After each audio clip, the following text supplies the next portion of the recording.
Good morning, students. I hope you are well at your side. Today we will continue our chapter number 4, climate. In this chapter, we discussed about the 4 seasons in India, and the 4th season of India is the retreating or post monsoon. Retreating of monsoon or post monsoon, and it is also called the withdrawal of monsoon.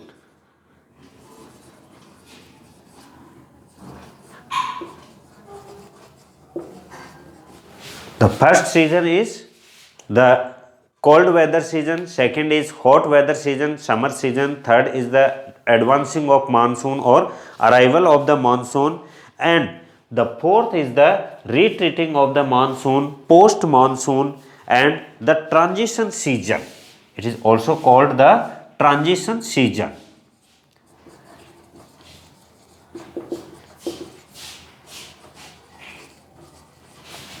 The transition season during October-November, with the apparent movement of the sun towards the south, the monsoon trough or the low pressure trough over the northern plains becomes weaker. कि India में जो northern plains की तरफ जो यहाँ पर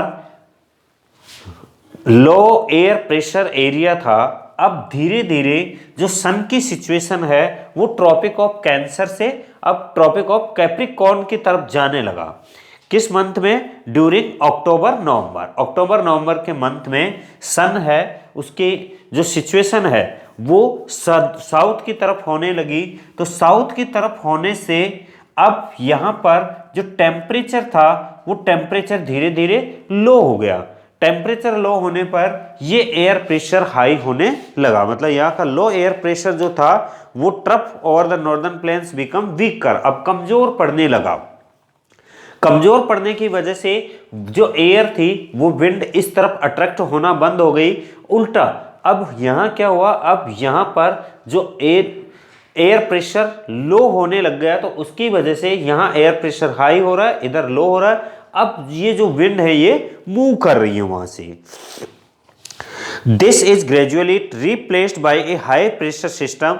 the south west monsoon winds weaken and start withdrawing gradually by the beginning of October. The monsoon withdraw from the northern plains. तो northern plain से यहाँ से ये जो मानसून है ये विथड्रॉ होने लग जाता है। कब होने लग जाता है? बाय द अक्टूबर के मंथ से। The month of October November form a period of transition from hot rainy season to dry winter condition. अब अक्टूबर नवंबर का मंथ जो है वो हॉट वेदर सीजन से ड्राई विंटर सीजन की तरफ कन्वर्ट होने लगा है। That retreat of the monsoon is marked by clear skies and rise in temperature. धीरे धीरे क्या होगा? Sky was clear, sky clear होने लगेगा, clear skies, and the temperature will be high, temperature increase होता जाएगा। While day temperatures are high, nights are cool and pleasant. जबकि दिन का टेम्परेचर है वो तो हाई रहेगा, but nights are cool and pleasant. Owing the land is still most owing to the condition of high temperature and humidity. The weather becomes rather oppressive during the day. और humidity की वजह से, high humidity की वजह से दिन में जो ह्यूमिडिटी ज़्यादा होगी और नाइट में टेम्परेचर कम होगा। It becomes rather oppressive during the day. This is commonly known as October heat. In the second half of October, the mercury begins to fall rapidly in northern India. तो अक्टूबर के month में जो दिन का temperature high होता है and the humidity in the day time, दिन में जो ह्यूमिडिटी है उसको अक्टूबर हीट के नाम से जाना जाएगा।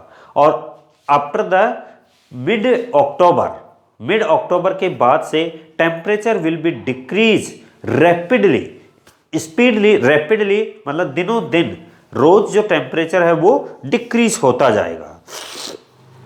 The low pressure conditions over northwestern India gets transferred to the Bay of Bengal by early November. This shift is associated with the occurrence of cyclonic depressions which originate over the Andaman Sea. These cyclones generally cross the eastern coast of India, causes heavy and widespread rain. तो अब जो wind थी पहले जो you move कर रही थी वो विंड अब वापस रिट्रीट होने लग गई और इधर से यू जाने लग गई, तो इधर से भी यू विंड आने लग गई।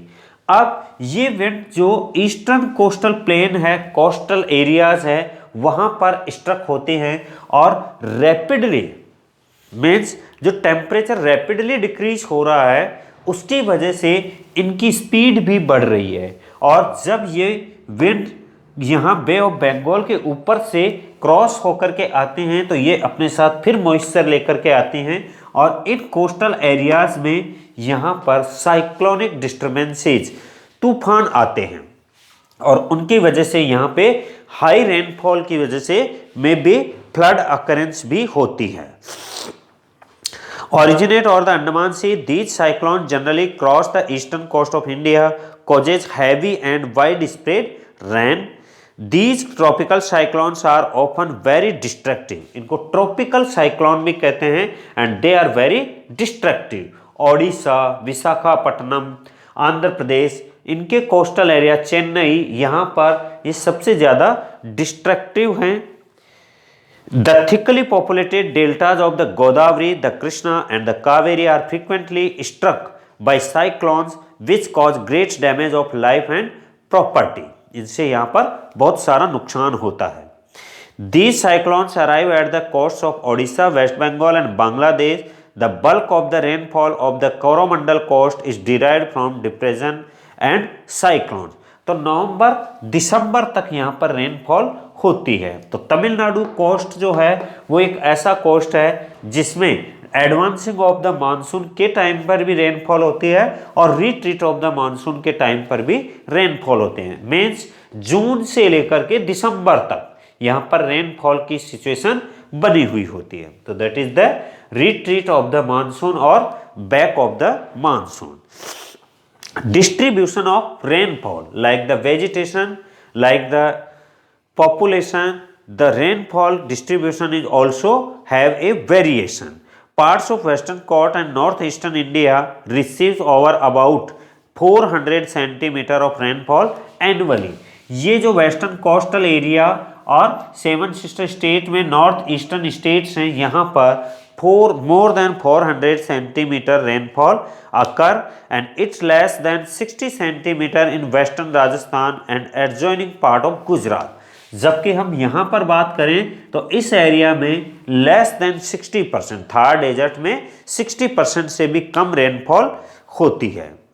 In Gujarat, Haryana and Punjab, rainfall is equally low in the interior of the Deccan Plateau and east of the Sahyadris. Why do these regions receive low rainfall? यहाँ रेनफॉल लो होती है, हमने पहले पढ़ा क्यों होती है, क्योंकि ये यहाँ तक आते आते इनमें अमाउंट ऑफ द वाटर खत्म हो जाता है और ये अरावली रेंज के पैरेलल चली जाती हैं तो ये विंड आगे चली जाती हैं। Owing to the nature of monsoon the annual rainfall is highly variable from year to year. Variability is high in the region of low rainfall such as part of Rajasthan, Gujarat and the leeward side of Western घाट. तो यहाँ ये leeward side होती है, इधर Aravalli range है उसकी वजह से, और इधर से आने वाली जो विंड है बे ऑफ बंगाल ब्रांच, ये यहाँ आते आते पानी इनमें कम हो जाता है, इस वजह से वेस्टर्न पार्ट में रेनफॉल कम होती है। As such, while areas of high rainfall are liable to be affected by flood and areas of low rainfall are drought prone areas, कि जहाँ high rainfall होती है वो flood occurrence है और जहाँ low rainfall area है वहाँ पर जो है drought prone areas हैं। Monsoon as a unifying bond, कि पूरे कंट्री को मानसून जो है एक बॉन्ड में बांधता है। And we have already known the way the Himalayas protect the subcontinent from extremely cold wind, सबको पता है कि जो हिमालय माउंटेन की सिचुएशन है, अगर वो ऐसे ना होती उसकी लोकेशन, तो इंडिया में कोल्ड विंड जो हैं वो और भी अधिक आती और यहाँ की क्लाइमेट है वो डिफरेंट होती। This enables northern India to have uniformly higher temperature when compared to the other areas on the same latitude. Similarly, the peninsula plateau under the influence of the sea from the three sides has moderate temperature despite such moderating influences. There are great variation in the temperature conditions northwest. The unifying influence of the monsoon on the Indian subcontinent of quite precipitation. तो Indian सब continent है उसका जो climate है same है और monsoon का effect भी सेम आता है। Have a nice day.